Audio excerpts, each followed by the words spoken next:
Hey, everybody, welcome back. Happy Skewsday to you. It's April 11th, 2023. I'm Trey Crowder. That's Mark Agee. What's up, Mark? None, Trey. I'm excited. We're going to be talking with Representative Gloria Johnson, the great state of Tennessee, your home state, Mhm. a little bit later about the her friends getting kicked out of the state legislature and then being back, and then how lost in all this was an argument about guns. But yeah, there's so much stuff going on. Just a brief list of stuff we can't get to today. Uh, Texas federal judge Marquez Merrick's mifepristone, I don't know how to say the word, the abortion drug decision, which is repeals its FDA allowance 23 years later, is so crazy that I can't even describe it. Like, even right-wing judges are going to smack this down because he found a right of fetal personhood in an amicus brief that no judges ever. Anyway, doesn't matter. Alvin Bragg is suing Jim Jordan over meddling in the Trump investigation. Clarence Thomas got caught going to boat orgies with a Nazi sympathizer. We'll talk about that on the Patreon episode, I think, later this week. People are driving over cases of Bud Light with steamrollers, Trey. Mhm. It was called the beef between Offspring and Travis Tritt. That's right in our wheelhouse, buddy. We can't even get to that. Yeah. Uh, Well, I mean, this kind of is a good opportunity. You referenced it, but this is a good opportunity to plug the Patreon again because a lot of this stuff will probably come up later this week when we do the Patreon episode. This is the kind of stuff we do over there, so y'all should check it out. The Bud Light thing is, it's funny to me. I've seen all the different, like, it started with Kid Rock shooting them up or whatever, and which is something he loves to do, shooting shit up. But and also they're steamrolling them and whatnot. And it's funny to me that, like, these guys are getting together and like, we need to publicly state or discuss and our intentions to boycott Bud Light. And they're like, yeah, we should. So what should we do? It's like, well, first things first, we gotta go buy a shitload of Bud Light and then explode it or whatever. But, like, they yeah, gotta buy it first to explode it. And it's just it's so dumb. I saw a viral video earlier of a guy going around his house to all these different mini fridges throwing out Bud Lights, and I think it was hundreds of Bud Lights he Yeah. was throwing away. Oh god, everything's so crazy. You got to be really in the weeds to even know what they're complaining about. Bud Light had some sort of promotional deal where they paid for an Instagram post from one trans influencer, and this caused Mhm. all this shit. Companies have marketing budgets. They have all kinds of influencers. It's not a fucking whatever. I do want to shout out this person though. Matt sent us this text over the weekend at Trey's show in Portland, and that's Matt's wife, told people at our table that I'm producer Matt. Their response: "How hard can it be to play a fucking video?" So yeah, shout out to So that audience member. You're my yeah, favorite, thank you. even though I don't think I met you, but that was tremendous. Yeah, thank you for that. I was walking my dog and almost was laughing so hard, I almost let her get hit by a car. um, my buddy Rob, who's I went to college with, we talked about him before he went to a show in Atlanta. He sent me this text earlier today because he grew up in like the next county over from mine. This headline: hounded by baseless voter fraud allegations, the entire county's election staff quits in Virginia. This is my home county, Buckingham, Virginia, where I grew up. And I was reading through the article, and I'm like, the sheriff had to post extra sheriff deputies in like county board meetings because all these people were trying to fight each other. I was like, that guy was my dad's drinking buddy. This is so fucking surreal. Yeah. And this lady who's nonpartisan. This is a county that went overwhelmingly for Trump. I think Trump got less votes than a lot of Republicans do because he's morally gross, which doesn't play for a lot of the Bible Belt. But like, he still won like 56-43 or something. And they're still complaining about like voter fraud because some other election, some Democrat won by 9 votes and like some state thing. It's like, and these people are accusing this lady of being like a deep state. Like, my sister volunteers to work voting polling locations in our little county. So they're accusing my sister, who teaches first grade, of being like deep state and rigging the election. This is so fucking stupid, man. Yeah, it is. But Mark, listen, Virginia's really gonna have to step it up still if they want to compete with the likes of my home state of Tennessee and Florida and Texas and the real dipshit Yeah. Olympics up here. Like, that's just a drop in the bucket, buddy. But yeah, it's pretty rough. All that being said, I guess we'll get into it. Producer Matt is with us as always, out there not playing videos. He's behind the scenes doing his thing. This is Weekly Skews. Before we go on, Oh, I do before I do want to say one of the reasons I want to talk about it is like because we both have other jobs and stuff. So Matt hops in the doc I put together like half an hour before the show starts making graphics and pulling video clips, and he's doing it as the show goes. So when I call for a video or we call for a video, he has to try to go back up and try to find where we're at. That I just want to defend Matt a little bit there. Love you, buddy. Yeah. Also, Matt, I'd say in about 60 seconds or so, I'm going to be asking for a video. Okay. So if you want to go ahead and get ready for that. But anyway, before we go on, I do, of course, want to remind y'all of a couple of things. Number one, if you'd like to see me perform live, you can go to TreyCrowder.com. Check out the tickets. Portland was fantastic this past weekend. Got a bunch of dates coming up the rest of the year, and I'm still filling out more for 2023. So go to TreyCrowder.com. Come and see me. It's a good time. Also on TreyCrowder.com, you can find a link to my Amazon special. Damn Boy, it's called.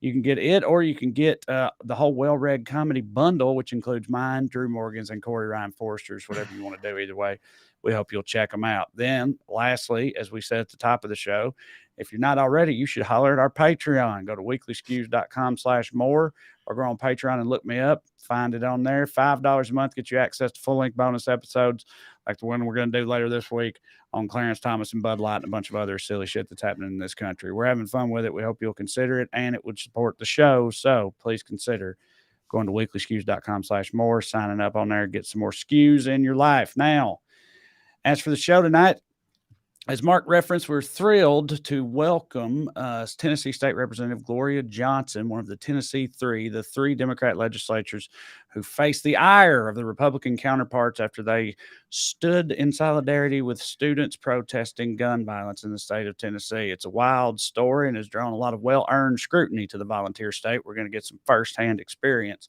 from Representative Johnson a little bit later on. First, though, we, of course, still must begin with the Daily Dumbass. Matt, graphic, please. Tonight's DD, poor kids who should have thought to run for office if they wanted a free lunch. This is in North Dakota. Last month, the Senate voted against House Bill 1491, which would have covered meals for students whose families are below 200% of the poverty line. Yesterday, they voted for Senate Bill 2124, which increases in-state meal reimbursements for state employees, including lawmakers during interim legislative meetings, from $35 per day to $45 per day. You can cut it, Matt. So we talked about the school lunch thing a couple weeks ago because some dumbass state legislator was like, I've never met a hungry person. Right? Remember that? Yeah. And then they go and they give themselves a meal allowance raise from $35 a day to $45 a day. Now, all these guys, most people run for state legislatures across America. These are jobs that don't necessarily pay well. You're extremely committed to public service, or you have independent money or jobs you want to be at, like, say, owning a car dealership or a dentist office, right? And they do not need the fucking money. And this drives me, I don't even. I don't know if you know that because you don't have kids, but like, and I'm actually, I don't even know if it's Los Angeles County, Burbank School District, or California overall. But either way, like, the meals at my son's school are just free. Like, they just are, just all of them. Like, there's no poverty test you got to pass or whatever. They just are free to them. So that's like pretty cool. It probably saves money because it cuts down on so much administrative costs, plus having to like pay for a cashier at the end of the line who has to tell kids no, they can't have food if they don't have that. It's so maddening. But I was thinking about like the right wing attitude towards food. Thinking about this because I was listening to a podcast about a Supreme Court case from Missouri where this woman was on like in a vegetative state and on a feeding tube, and because of her wishes, which weren't in writing, but she told her family and friends she did not want to be kept alive in a vegetative state, and her family was like, "We don't want to put her through this anymore." They tried to remove her feeding tube, and the state forced them to keep it in. Well, it's Supreme Court, and the Supreme Court said, "No, this woman has to stay on a feeding tube." So what I'm saying is, like, if you don't want to starve, the state says, "Fuck you, you have to starve." But if you want to starve, the state says, "Fuck you, you have to eat." What I'm saying is they just whatever the most miserable way to be is, they're just for it. Yeah, and I don't understand how they, being good, God-fearing Christians who, constantly think of the children, I don't know, and are pro-life and all that. I don't know how you justify shooting down a bill to provide free lunches for children 200% below the poverty line or their families that far below it, because it's and this happens with a lot of their stances all the time. It's like, okay, so then what happens? Like, the kids just starve, and I'm sure they would say like, well, no, nobody's saying that, but it's like, well, I mean, yeah, you are though. Like, what else is supposed to happen? It's like, well, if their parents can't afford to pay for it, should I have to pay for it? And it's like, I would buy a kid lunch if they couldn't afford it. I'm not a Christian. I don't even have Jesus telling me to do it. I just would do that. Like, Right. I'd feel terrible if I didn't do it. Like, and I just don't understand it, man. It's personal responsibility, Trey. That's why we're rolling back Right. child labor protection. So if the kids want to eat, then get a job in the meatpacking plant at the age of 8 years old. That's what we're doing. Yeah. All right. Yeah, it makes all the sense in the world. Our first honorable mention is the mainstream news networks for being too afraid to tell you what's up with people getting naked in Japanese cartoons. What? Yeah. Well, so it's tentacle porn. Okay, yeah, I mean, technically it is tentacle porn, which is its own subgenre, and we're not going to pollute your mind by telling you any more about it than that. Well, so it's tentacle porn. So, Trey, what do you want to guess he's talking about? I don't have a clue. NPR is playing. All right. NPR's a radio program. They play like tentacle porn on the radio is a wild, programming choice. How does that work? Yeah. So you got this. I wanted to talk about this section about how these fucking wingnuts have lost the ability to talk to any sort of normal brain person. So what happened was Elon Musk got mad about some NPR reporting about what's going on at Twitter. So he slapped a label on their account that said state affiliated media or something like that, like you do with stuff from like Russia Today or Chinese state media. All right. Because NPR gets like 1% of their funding from the federal government or something like that. Not a whole lot, but back when we used to fund stuff like public radio, it used to be more. Anyway, NPR, like every publication, does human interest stories. And I guess they'd done something about romance novels and the people that are really into them and like writing them. And so one of them was a lady who talked about tentacle porn in romance novels. So here we are. So now we have a national TV program, one of those popular shows on cable. It's technically news, devoting time to talking about tentacle porn. So how important is this to your life, Trey? Right. No. Yeah. Well, I mean, this is the decay of Western civilization, Mark. So pretty darn important if you're a papaw sitting there worrying about the state of the world today. Hear this, Lord, what's the country coming to? Got tentacle porn on the public radio. Yeah, it's absurd. Here's another thing they're up in arms about this week. Up where they woke. Fox News and others panic about Little Mermaid lyric changes. Oh, yeah. All right. So upcoming. They were already mad at this movie, right? I mean, this movie was woke from the jump because our Ariel is not white in it, so it was already on their hit list. We all know mermaids are white, Trey. Every mermaid. You ever met a non-white mermaid? I haven't. Think Splash, other stuff. So whoever's doing the music for it mentioned, no one even knows what the new lyrics are, but talked about they're going to update some of the lyrics because they want to make it clear that like when the princess, romancing Ariel, it was a little pushy, I guess, in the cartoon. I don't remember. What he wanted to make it more clear that she's consenting to this romantic, entanglement. Yeah. All right.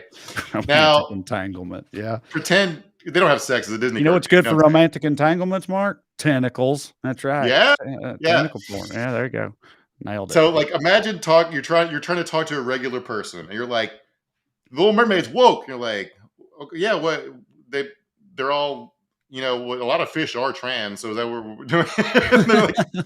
like, no, is it like because there's a male seahorse character who's pregnant? Because male seahorses do get pregnant. No, it's not that. What is it? The song lyrics are slightly changed to make it clear that Ariel actually likes this guy who's pursuing her. Right.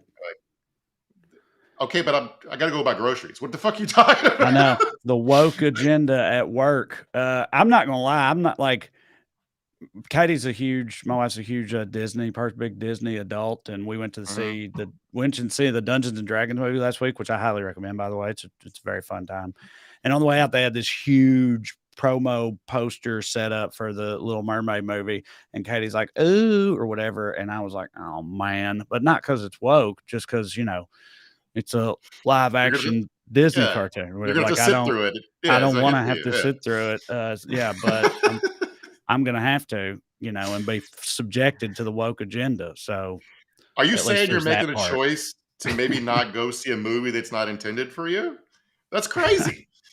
But like, this is like, if you're a normal voter in America, you're just like, I just want my potholes fixed. And they're like, but the Little Mermaid's woke. I'm like, well, what's the government gonna do about it? And so I saw a clip of Ron DeSantis speaking in Michigan yesterday, where he literally used the word woke like 7 times in 15 seconds. He was basically doing his version of the Winston Churchill speech, like, we know that we will fight in the beaches, we'll fight in the cities, we'll fight in the streets, we'll fight in the hills. Yeah. And he was like, we'll fight woke in the schools, woke in the hospitals, woke in the coffee shops, and the strip clubs, and the comic books, and the public radio. Right. Yeah. In the movie theaters. The Wall Street Journal polled wokeness. There's been a couple of these polls actually recently. So the headline is hilarious. America pulls back from values that once defined it. But that's not at all what the poll, what they're referring to is like less people go to church than they used to, and less people say they rank their job as their number one priority in their life. Yeah, because nobody wants to work anymore, Mark. Right there. Right. You see it. Right in black and white. Right there for you to see. That's their interpretation. But they also polled stuff like here's one question: which of these concerns are you most about schools these days? Some schools may teach books and topics that some students and their parents feel are inappropriate or offensive. Got 36%, still too high. But the other one, some schools may ban books, got 61%. All right, the voters are woke, Trey. Here's another one. Is our society gone too far, not gone far enough, or is it about right for each of these questions? Accepting transgender people too far is 43%, too high, but not gone far enough is 33%, and about right's 23%. So 56 to 43, we like trans people or fine with trans people. Equality between men and women, only 12% of people think that America's gone too far, too much equality between men and women. It's the other two numbers are 48 and 38. Like, they're so far out of touch with like where people are at. And I wish like both public officials would realize how left wing left wing is like the word for it, just how like go about their own business people are and not busybodies. Like, it's just like, I don't understand how this shit gets filtered through to them. It's like, that's the scary part, is they're true believers in this shit. Because I was telling my wife about this earlier, but in 2004, one of the reasons Bush got reelected is, even though Bush privately had a lot of gay friends, he publicly was anti-gay marriage, and he put a lot of anti-gay marriage initiatives on state ballots to juice conservative turnout. Right. Yep. That was a cynical move, but at least it made sense. They're going the opposite direction here. They're throwing away votes to be mean for no electoral benefit, and it's like, right. Here's another poll about air quote wokeness. A majority of Americans say Republicans should spend less time talking about wokeness, and by a net 31% margin, 55 to whatever 55 minus 31 is. Even Republicans is a 28 point margin to just stop talking about fucking wokeness. Well, I mean, it's like you said, it's like most people just want like to, if you're like Republican, you just want to keep more of their paycheck and, own their arsenal or whatever, feed your family, all that good red-blooded American shit. And now, it's the Little Mermaid and M&Ms and all this stuff. And it's hard to imagine that people actually care about it. But dude, I mean, they wouldn't be doing this all the time if like the shows weren't doing good numbers or whatever, like Tucker Carlson and them, like the hardcore eyeballs and stuff. Yeah, they must be into this shit because they wouldn't be doing it if it wasn't playing, I feel like. But you and I work in show business, right? And we know that everything's so nichified. They're like, if you get 1 million viewers, you're a hit. Right. So like that's basically all this is. But like electorally, like they're pushing the same culture war button over and over again, and it's getting more and more fucking boring, except for stuff for us to laugh at, right? Yeah. So, yeah. Anyway, some other numbers that I found interesting. This is from a story recently, and this connects to tonight's main topic: why Republicans are overreaching so hard in so many states. And the entire piece is basically about how they're so gerrymandered and feel so powerful. It doesn't really matter what voters think anymore. They can just pull these levers and do stuff like eject duly elected legislators. But these numbers in there I found interesting. Some 76% of Americans tell pollsters that they're fine with schools teaching ideas that might make students uncomfortable. And a clear majority of all Americans, 64%, think abortion should be legal in most or all cases. And about the same number of Americans, as 64%, say there should be laws protecting transgender individuals from discrimination. So America, the people, are mostly fine. America, the leadership and the media class are fucking crazy. So, yeah. Well, what's the, I mean, like in the getting into the top of these states like mine have these Republican super majorities and everything. And like you said, they just don't, it's like they don't have to care about the voters anymore because they've, gerrymandered themselves into so much power. But I mean, what can you do about that? like it's a pretty grim outlook, isn't it? Because as long as they keep that, but it's cyclical. They're set up to keep that power, and then they use that power to make sure that they always keep that power and abuse a whole bunch of other shit as well. But yeah, well, you fight for the stuff that can't gerrymander, like statewide elections. Like, for example, like Andy Beshear is a Democratic governor in Kentucky, and they got a supermajority. They can override his vetoes, but he get like you just statewide judges like Protasewicz won in Wisconsin, awesome, last Tuesday. So now you hopefully there will be cases that go before the court will create more fair maps and create an actual fucking democracy in Wisconsin. And I don't know exactly. I don't know if Tennessee has elected Supreme Court judges or not, or whether Beshear has to stay in office long enough to appoint more. I'm not familiar with Tennessee's government, but like, there's got to be stuff. There's got to be ways to organize out of this shit, because it's just like it's Chinese finger cuffs, man. It's like it's a hell of a truck to be in. Yeah, well, speaking of Tennessee's government not understanding it, we'll get let's do some table setting here, reminding you guys. I'm sure most of our audience is already aware, but so Tennessee last week there was there was just another school shooting in Nashville, horrible. Couple weeks talking about that, the Covenant school shooting. Yeah. Covenant school shooting. As a result of that, a lot of young Tennesseans took to the streets in protest and went to the Capitol demanding something be done about gun violence in the state. As part of this protest, they were joined by 3 Democrat lawmakers, Gloria Johnson, Justin Jones, Justin Pearson, at the State House.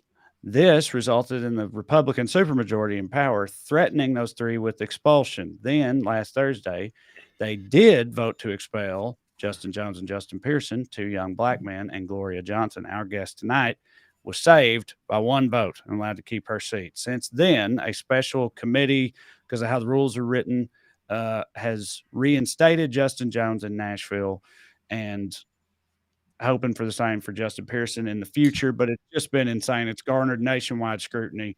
All eyes are on Tennessee and have been because, in my opinion, it's literally fascism in action. These people were silenced and their voters, their constituents disenfranchised because they stood with the people as part of a protest. Trey, they used a bullhorn. Right. That was the big offense. They used a bullhorn. And so Justin Jones was reinstated by the Nashville City Council, who voted 36-0 to send him back to the to the State House. He was sworn in last night. It was a pretty cool scene. It was some awesome photos and video footage of Gloria by his side. And for the record, like, I just want to say, because Representative Johnson, she made it clear that her opinion is the only reason she wasn't kicked out was because of racism, which is a fair take, but also just means one guy was was motivated solely by racism, because you only say about 1 vote. But also just like, the reason we're interviewing Representative Johnson is because Jones and Pearson are busy getting their seats back and doing a ton of media coverage, and also Trey has a personal relationship with her. I don't want to be like, we got, I'm going to say we got her because she's a white lady. No, I've known about and been a fan of Gloria Johnson for a while now. And so with that said, let's say we go ahead and get her out here. Our guest tonight is a retired school teacher and the current Democrat representative for the Knoxville district in the Tennessee State House, Gloria Johnson, everybody. Hey, how you doing? Hey, I'm doing all right. Living in crazy time right now. But absolutely. So as I was just saying, I've been a fan of yours for a while. So, and as a Tennessean, I happen to know that this is not your first rodeo with taking these assholes to task. I've seen plenty of clips, either posted by the Tennessee Holler or sent to me by my sister or whatever, of you on the House floor, for lack of a better term, keeping it real, giving them the business, trying to call them out and whatnot. And you faced repercussions for it before. They like moved your office to a broom closet, took your window away, very super mature, grown up things like that.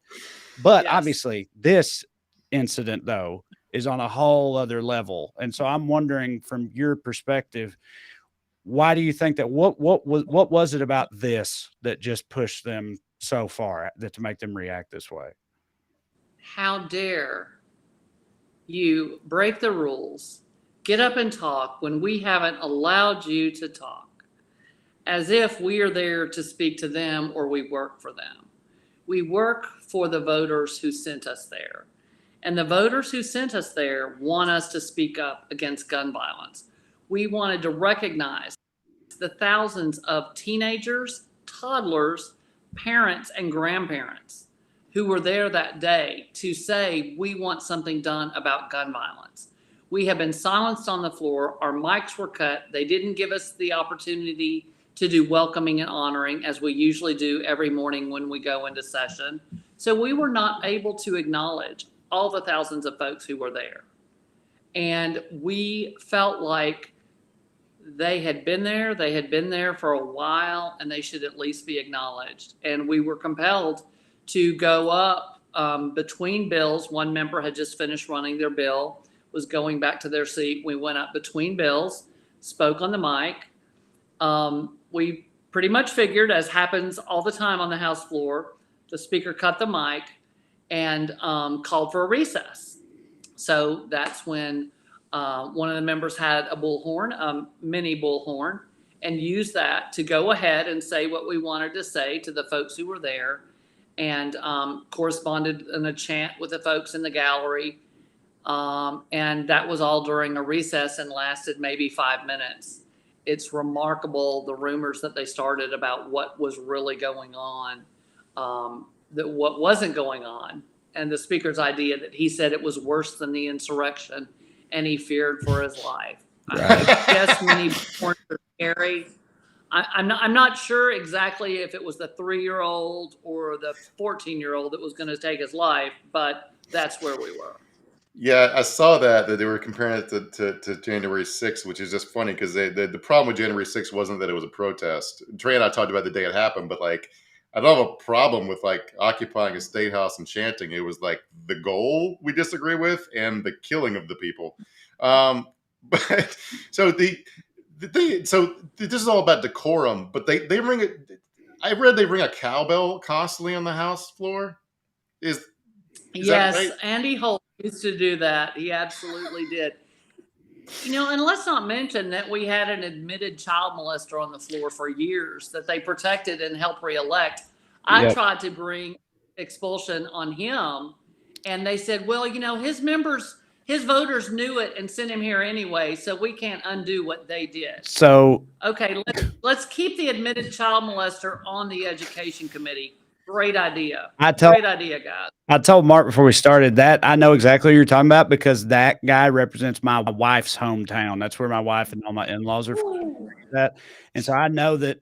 I remember when he was up for re-election, and it's a small town. Everybody did know it. It was like more than an open secret. It was public knowledge. What you're, you know, the incidents with his former students and all this stuff, and then he still ends up back in the state house. But yes, but you said.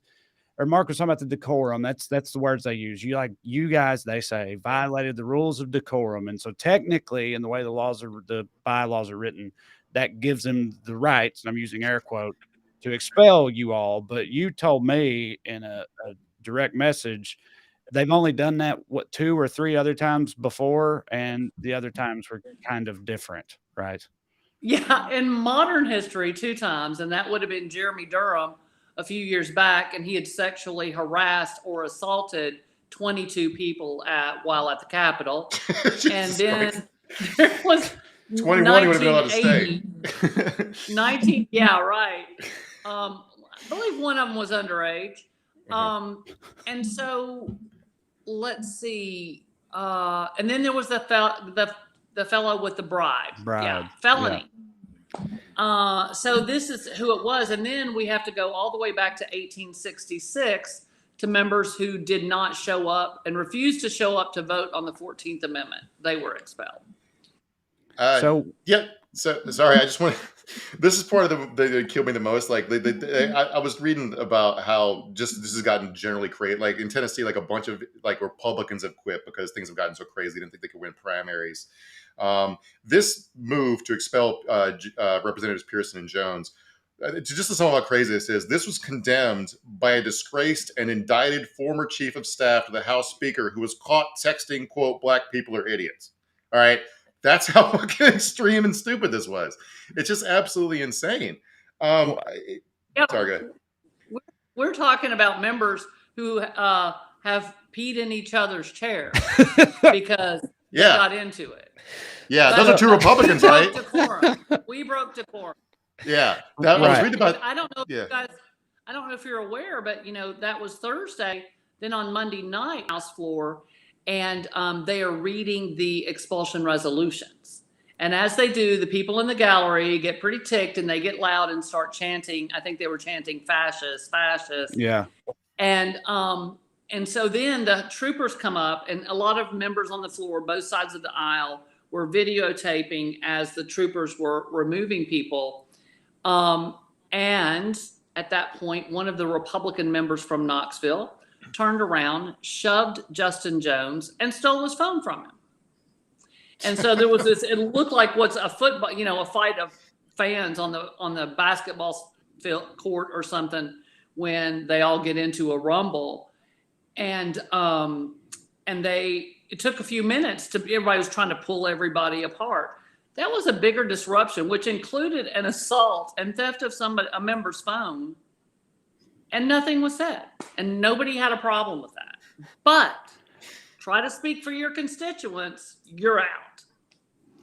And it's not even like all you guys are doing was talking. We all live in reality. There's a little chance of them actually passing anything. You're just shaming them over that fact. But they didn't want to be shamed, which is like talking about shame. That the guy you're talking about who confessed on tape. Well, he apologized to the girls he allegedly molested. I'm using the word allegedly because I don't get sued, but his name's Representative David Byrd. The peeing situation was two Republicans fighting over tweets or something. One of them got mad and pissed on another one's seat. There's a current state senator who admitted to illegally dealing drugs to employees and family members, and also a woman he was sleeping with. But I repeat myself because the woman he was sleeping with was his second cousin. He's still in office. Yes, he was cheating on it. He was cheating on his fourth wife with his cousin and prescribed her opiates illegally. Yeah.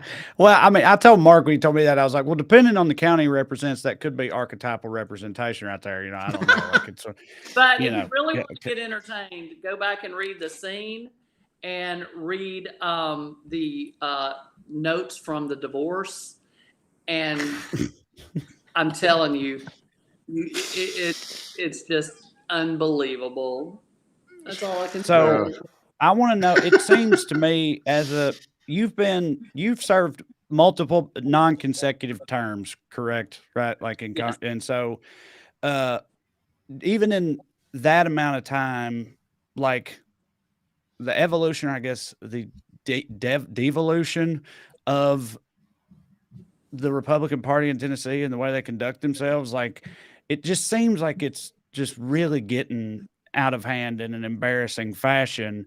Like your firsthand experience in dealing with them, I mean, has it been like that? And how do you keep, how do you stay sane having to do that? It's really interesting because in 13 and 14, that first time I went up there, we disagreed on a lot of stuff, but we could still talk to each other, cut up, that sort of thing. But when I came back in 18, it doesn't work like that anymore. There's a meanness and a mean-spiritedness that is just remarkable. And this year is even worse because the freshman class, they're a bunch of extremists.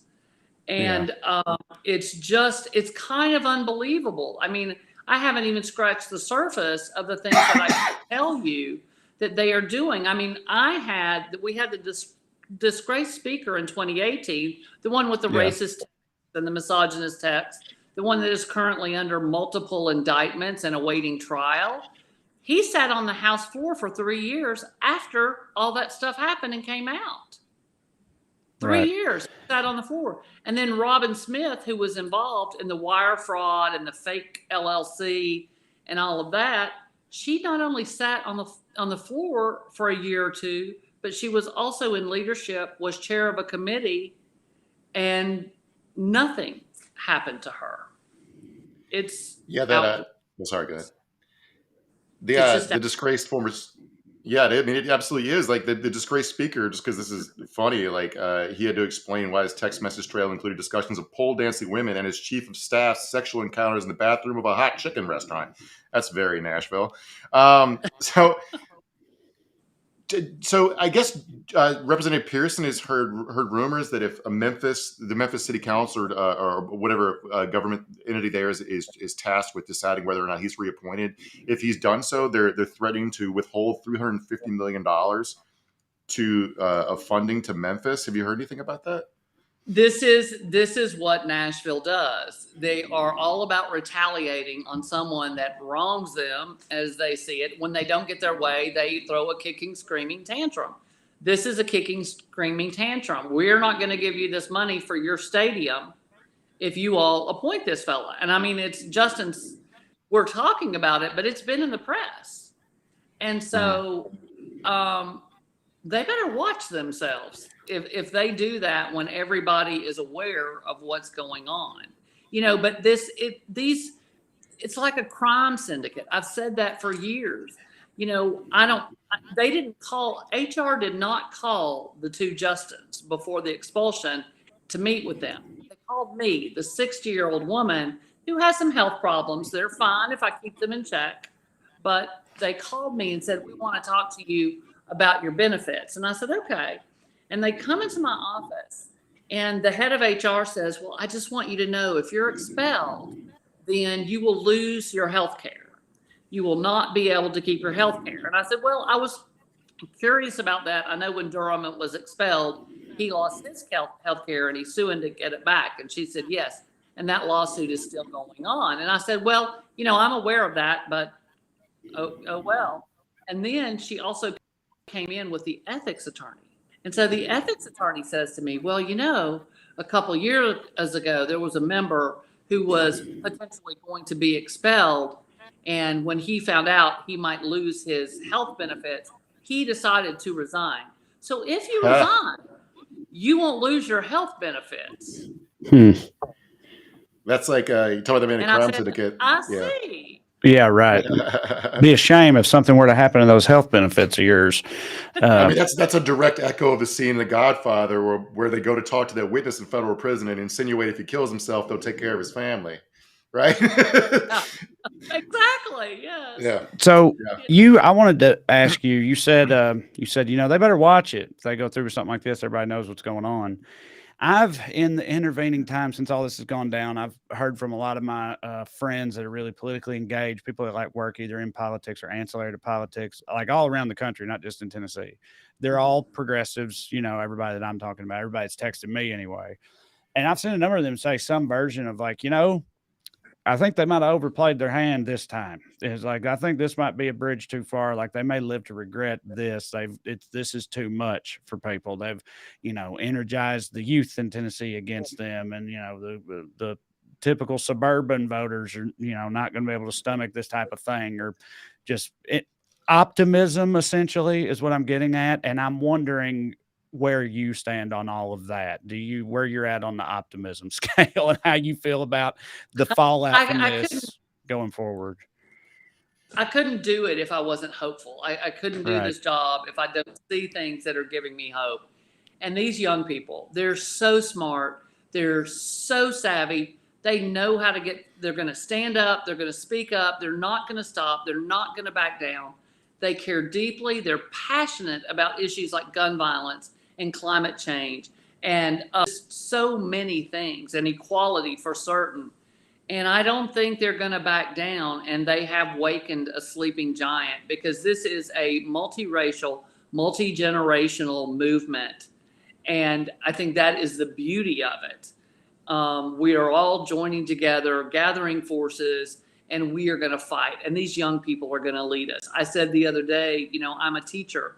Always been a teacher at heart. You stay a teacher. But I said, I am being taught by these young people, and I'm listening and I'm open. I think we should continue to learn our entire lives, but learning from these young people is wonderful. We walked out of the of the Capitol the other night, and it was they had the March for Our Lives had set up a rally. They had this brilliant stage and sound equipment and all the press across the country lined up, and they do this, on their own. These young folks are brilliant. They know the issues, they know them in depth, and it's just great that they are becoming so active, and they're just not going to back down. And I want to lift them up and lift those voices up and make sure that we actually get something done when it comes to gun violence. I was just about to say, I was going to circle back to that too. It's like, it's kind of a, an unfortunate, unintended consequence of all the insanity that's happened is it's like it's sort of, it's distracted somewhat from the original impetus for the protest in the first place, which were about gun violence and these, like you saw, these young people. Because I was inspired too. I saw that. I was like, oh, thank God that, it gave me some hope for Tennessee, because it's hard to be hopeful in recent times. But I'm always, I want to think the young people are going to be good and will be our future and all that. Then you see something like that and it makes you actually believe it. But then obviously it gets sidelined by their insanity. And we played some clips on here from some of those interactions. Like there was, one of the Republican congressmen just straight up saying, yeah, we're not going to fix it. There was another one, these kids confronted him and he was like, well, tell me what kind of gun you would prefer to be shot with, because you're talking about AR-15s or whatever.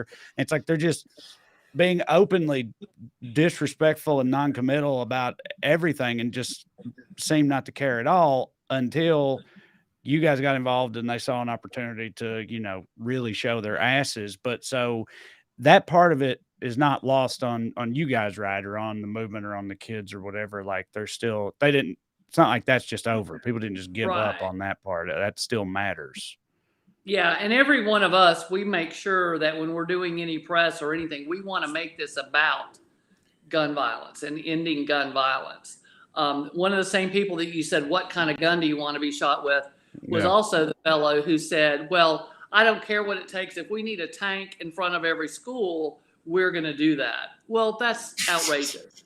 As a teacher, I don't want to have to walk past the tank to go into my classroom and teach my kids. And the reality is, hey, I've got an idea, guys. Nobody has mentioned guns in the entire conversation about how to make schools safer, except for giving guns to teachers. That's brilliant. But I want to stop the guns from getting to the schoolhouse door. Apparently they want gunfights at the schoolhouse door, where that's going to get people hurt. Why don't we stop it before the guns ever get to the schoolhouse door or the bank door or the grocery store door? That's what we should be doing. Prevent it. Why aren't we talking about preventing instead of, hey, bring the battle to the schoolhouse? We'll have plenty of guns there. I just don't how you can be that stupid. I know what, and I don't know how, because I'm sure some of them probably don't, but most of these guys I think have kids of their own, and I have kids. You were a teacher, and I just don't know how you could be that callous or not care at all, especially if you have your own children. Because like we live in Southern California now, and in the couple of weeks since the shooting in Nashville, my wife and I have got 2 separate emails from the school district where we live in about credible threats of gun violence at high schools in this area. So it's like, it's very real and it's terrifying to me. And I don't know how they just don't feel any of that or just don't, or it's like, oh, that's it's worth it for freedom and assault rifles or whatever. Like if, a few more kids have to get shot, then that's just the price we're going to have to pay. Like, I can't wrap my mind around that mentality as a father, I think it goes back to a lot of it with Republicans. Until it happens in their immediate family, they don't care about it. But when it does, sometimes that's the thing. When somebody is gay in their family, then maybe they have some concern for the LGBTQ community or, something like that. Well, maybe if one of their family members, but it's just remarkable that you can be so callous. And I guess I can't say that I'm shocked. Well, I'm always shocked. I hope I never am not shocked at their callousness and their lack of concern for children, because I had to bring to the issue to light of DCS and what was happening in our DC. We kept that in the press for 2 years, and they are finally doing something this session. It's not enough, but it's going to do something. It is going to be a help, and we're going to keep pushing. But I mean, we shouldn't, they talk about, oh, we're defending the kids from drag shows. Oh, Right. really? While kids are sleeping in offices for 3 months at a time for Yeah. teenagers who can't shower for a week. I mean, really? Well, What are also we they doing? just had a whole bunch of kids march on the State House. Like, you were there with them. Did any of them bring up drag shows? Were any of them like, oh, also while we're at it, these drag shows are really freaking us out too. I somehow doubt that came up. Well, yeah, just I wanna like do- sorry. 1 year of campaigning, not one door I knocked on, not one person I talked to on the phone wanted a bill against drag queens. They did, Right. however, the polling in my district, which is red East Tennessee, the polling in my district showed that even the majority of Republicans in my district wanted red flag laws, both Yeah. Republicans and Democrats, and also an overwhelming amount of independents as well. These people are listening to the NRA and the American Rifle Association and ignoring their Yep. very own constituents. I did want to say that, like, I do appreciate, like, in every interview I've seen with Representatives Jones and Pearson and you guys always turn it back to the gun control issue, because I know the national media is really interested in the spectacle of like the fight, and I get that. It's good to use that attention to, like, for the actual issue. But like, the two things I found really inspiring were the thousands of kids protesting in front of the Capitol chanting "Fuck Bill Lee," and the image when Jones and Pearson were expelled of a mom from Covenant Church, the Covenant Church School, hugging him in appreciation. That's got to be, that's a hardcore evangelical church school. It's got to be a mom who's otherwise a very Republican voter in most instances, and they're on the same side of this. And I was like, yes, we're all on the same side of it. You know, And many families from Covenant have reached out to thank us. Teachers from Covenant have reached out to me, because they know I'm an educator. They know that I was teaching in a school in Knoxville at Central when we had a school shooting and lost a student, Ryan McDonald. So, you know, when you've seen that, when you see the kids traumatized from that, it doesn't go away. You don't forget it. And people need to understand that this is real. This is trauma, and it's happening far too much. This generation that are out there protesting, they grew up knowing that a school shooting was a possibility. You know, that was not a possibility when I was in school.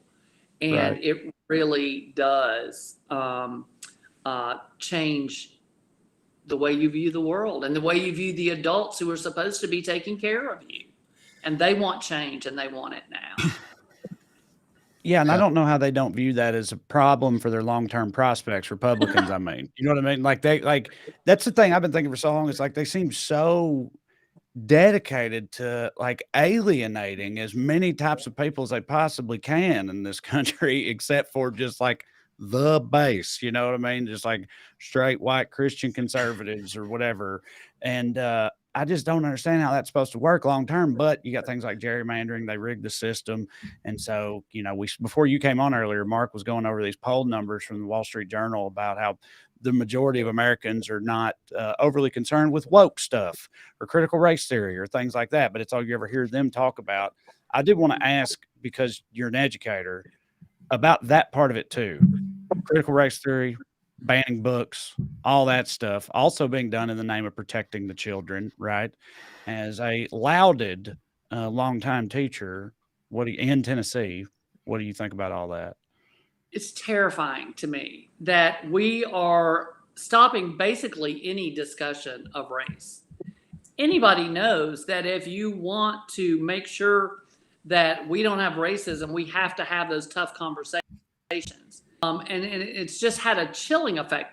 But the idea that we're even stopping race conversations in college, I mean, I thought that was where we went to learn and discuss new ideas and disagree and debate and hash those things out. I'm embarrassed and I'm ashamed that I live in a state that wants to whitewash history for all kids and for young adults in college, because they're afraid that in a few years, they're not going to be in charge. That's what it amounts to. Right. I want to do speaking of race stuff and racism, part of the context for this and how this popped off in the news, made national news this week and late last week, but like part of the context here is one of Speaker Sexton's longtime beefs with Representative Jones was that he was leading protests in the Capitol over the Nathan Bedford Forrest statue that has since been removed from the state Capitol, right? Is that part of this? It has been removed, and the Speaker Sexton was one of the main members who wanted to keep it. Both he and Lieutenant Governor Randy McNally were both supporters. Yeah, we know Randy. Of the bust, keeping the bust. And so, Justin Jones led a protest out on Legislative Plaza for 62 days. And I visited with them a lot. He's been present for a long time. And they've tried to drum up charges and that sort of thing, but they've always been thrown out because, there's never anything that they're able to prove, and because it just didn't happen. But, it's interesting that Thursday, when they said it was the insurrection, the THP said that there was no skirmish, there was no damage, no one was arrested, no problems.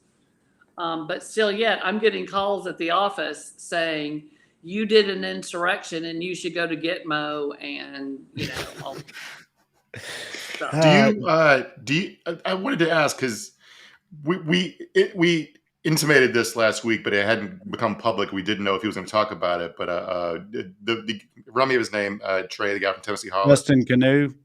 Justin, a lot of Justins involved in this story. So his house was shot at. And so if you guys don't know, this is the Tennessee Holler. Yeah. This is the guy for the Tennessee Holler stuff. We've featured a lot on here. He's come on the show before, talked to us. He also takes these guys to task. He'll go down to the State House and grill these Republicans, asking, trying to like lay bare their hypocrisies and making them, speak straight and all this type of stuff. And he does all this and puts it out on social media and everything.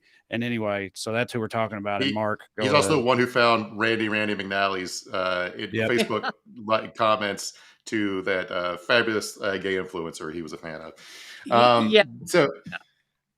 So I was going to ask, do you feel safe? I mean, you're talking about the threats you're getting, but they were just like, you should go to Gitmo, you should be hanging for treason or whatever. But like, have you got any like personal threats of personal attack? You get nervous about that, but my dad was FBI, and we lived in Mississippi, and then the KKK threatened to kill our family. We had to move out of our house for a few weeks while the FBI moved into our house because Dad arrested some guys who blew up some KKK members who blew up a synagogue. So my dad taught me to be smart, and that's not saying something could happen, but I'm not going to live in fear of these people. I mean, sometimes a moron could hurt you, but I think that I'm not really sure they leave their basement, but clearly some do. And, the fact that Justin's house got shot up, and I believe a bullet went through his 3-year-old's bedroom window. It's terrifying to me, and I attribute that directly to this narrative that Cameron Sexton started with this idea that he went on Halloran Hill and said, I was afraid for my life, and he went on Fox News and said this was as bad as the insurrection, if not worse. It's not worse. Yeah. What do you do with that? I don't know. Well, you have to find yourself asking yourself that question all the time, right? Like, what do I even do with that? What do you like? I mean, when you interact with these people, I'm sitting in committee, and they have a bill to bring back the firing squad and the electric chair. And then one of the members goes, I argue against the bill. And then another member decides, I'd like to sign on to your bill. And I would like to add hanging by a tree. Yeah, that's right. Yeah, I saw that. And I'm just sitting there going, what the hell? Yeah. You just advocated for hate crimes in this committee? Every day it's insane. Like, oh my God, what? It's like Nathan Bedford Forrest wasn't even a good general. Like, The main things he did was known for murdering black prisoners of war and starting the Klan. Like, he didn't even do anything. Yeah. I'm putting good in air quotes for the podcast listeners, but like, he wasn't even like a tactician. It wasn't like he made $1 million on trading slaves in that time, and murdered a bunch of black soldiers who were surrendering, 300, I think, somewhere around 300 at Fort Pillow. And then he was the first KKK Grand Wizard. And he's in a place of honor in our capital that our black members have to walk past every day going into the House or Senate floor. I mean, outrageous. Outrageous. It is outrageous, but outrageous is the name of the game in Republican politics today, especially at the state level. So we are running short on time, but I did want to give you an opportunity if you want to let the audience know, like, anything you think they need to know, anything they should be aware of, follow, how they can get engaged, what they can do, any of that type of stuff, whatever kind of messaging you got, please hit us with it. Absolutely. You know, we need more people in this movement. So many people have asked, what can I do? How can I help? So you can follow me on Twitter at Vote Gloria J, Rep Gloria Johnson on Instagram and on Facebook. But you can reach out to me by messaging me in any of those venues. And if depending on what your issue is, I can connect you with groups fighting for that. Or if you want to get involved in campaigns, I can help you with that. Or if you want to run for office, young folks especially, think about that. But please reach out if there's anything you want to know, if you want to get involved, and we'll find a way to make that happen, because it's going to be the voices of these folks. And that's why today our governor did an executive order for enhanced background checks and asked the legislature to pass a red flag bill. And that is because of everyone's voices that have spoken up. Absolutely. Well, you're awesome. You've long been awesome. Keep being awesome. Thank you very much for taking the time to come on here and speak with us on our humble program, and keep it up. That's all I can say. Thank you. All right. Thanks for having me. Thank you so much, Representative Johnson, and you're a national treasure. Stay safe, and I hope you get Speaker of the House, if only so you get office with a window. Yeah. All right. Representative Gloria Johnson, everybody. Yeah. Anyway, Matt, if you've got a couple of questions and comments or whatever you want to throw up there, I'm looking for something. Because I said I was going to read this. She's talking about getting involved in things like that. Some of y'all may know this, some of y'all may not.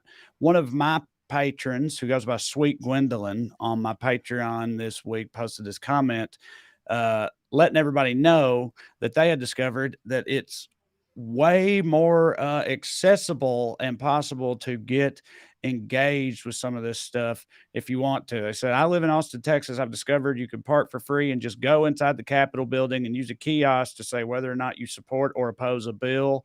The end, and you're done. But if you're really feeling motivated, you can sign yourself up to speak about it for 2 minutes whenever it's being heard in committee. If you don't live in the Capitol, you can still submit written testimony electronically, and obviously you can always call up your representatives and whatever. So you have a lot of options for getting involved in voicing, letting your voice be heard on these things. So just so everybody knows. Patricia Paring says, thank you, Representative Johnson. It was enlightening.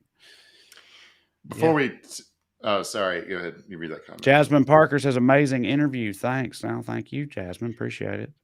I do want to say, Gloria is awesome and amazing. And I just point out how plain spoken and honest and straightforward and strong she was in her beliefs, and how cool that comes across as opposed to the way the mealy mouth way that politicians usually speak. And I mentioned Protasewicz winning last week. She won in a dog walk. She won by 9 times the margin Joe Biden won Wisconsin by being honest about her position on abortion and clearly stating she thinks elections should be more fair. People like that stuff. So, Speaking of liking that stuff, Michelle Brierton says, hit the like button, everybody. Yeah, thank you. I always forget. Like, subscribe, rate, review, all that good stuff. Tell your friends, tell your mom and them. Robin Floyd says, thank you, Trey, Mark, and Matt. Matt did great tonight. We had very few videos, so, kept him on top of his game. Yeah. Yeah. All right. So with all that said, yeah, thank you guys for being here. Appreciate it. As a reminder, go to TreyCrowder.com, check out my special or get tickets. Come see me live. You'll love it. I promise you. And if I'm coming near you, then come and see me. TreyCrowder.com. And also you can go to weeklyskews.com/more, or you can go on Patreon and just search for my name. Either way, you can sign up on there, get a bunch of bonus content for both me or the show or both, whatever you want to do. Get some more Skews in your life and support the program in the process. Either way, the important thing is you keep coming back here every Skewsday. As long as you keep doing that, we'll keep making them. We appreciate y'all. We'll see you.